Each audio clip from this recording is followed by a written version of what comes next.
experience.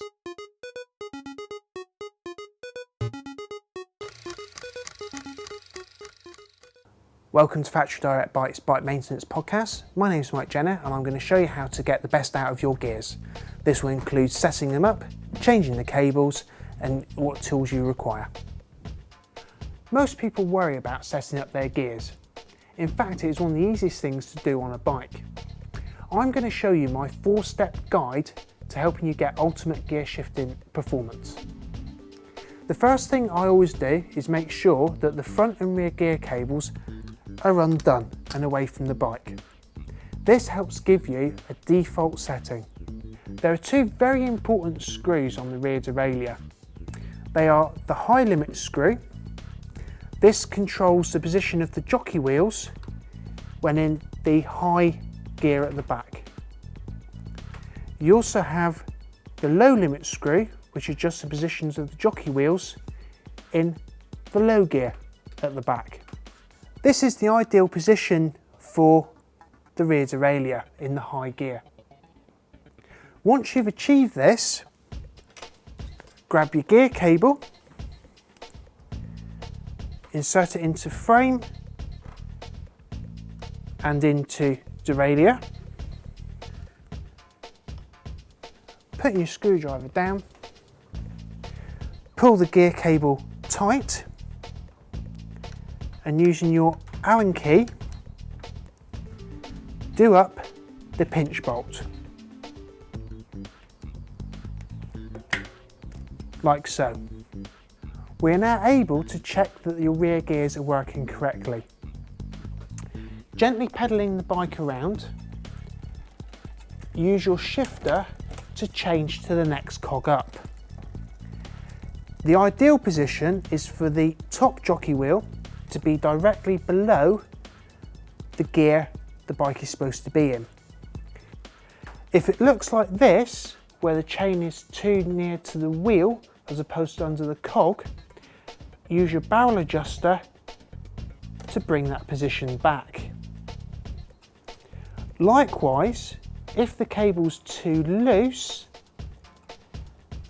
and the chain is too near to the frame, tighten your cable with the barrel adjuster to centre it.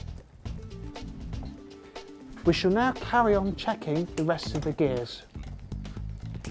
On each one, ensure that the gears are set correctly and that there's no strange noises or skipping coming from the rear mech. Gradually, you'll get to the low gear. Now, in this particular position, you can see that the chain is wanting to jump off of the low cog.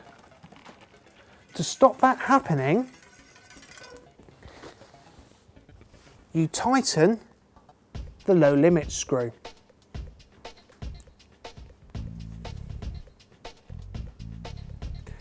By tightening the low limit screw, you can now see that the chain no longer wants to jump off of the low sprocket. Check that the gears also change to the higher gears. And once you're happy with your rear gears, you can now adjust your front mechanism. Step 3 of my 4-step plan is to now set the front derailleur. Again, on this derailleur there are 2 adjustment screws. There is the high limit screw and the low limit screw. As before, the low limit screw only alters the mechanism on the low gear, and the high one only alters it in the high gear. The middle gear adjustment is done using a barrel adjuster at the shift lever.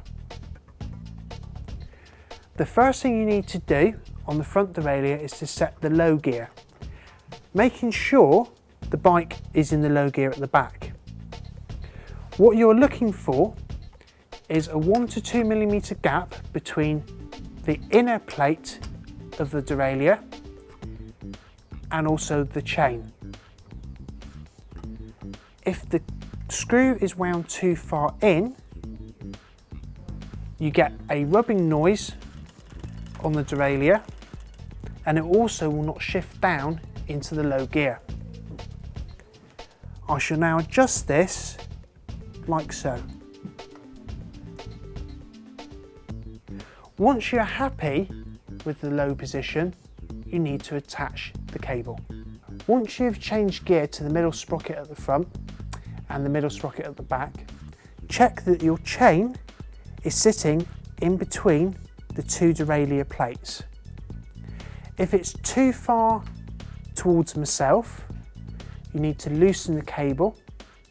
If it's too near to the bike, you need to slightly tighten the cable. This is done by adjusting the barrel adjuster at the shifter. We now need to change to the high gear at both the front and the rear derailleurs.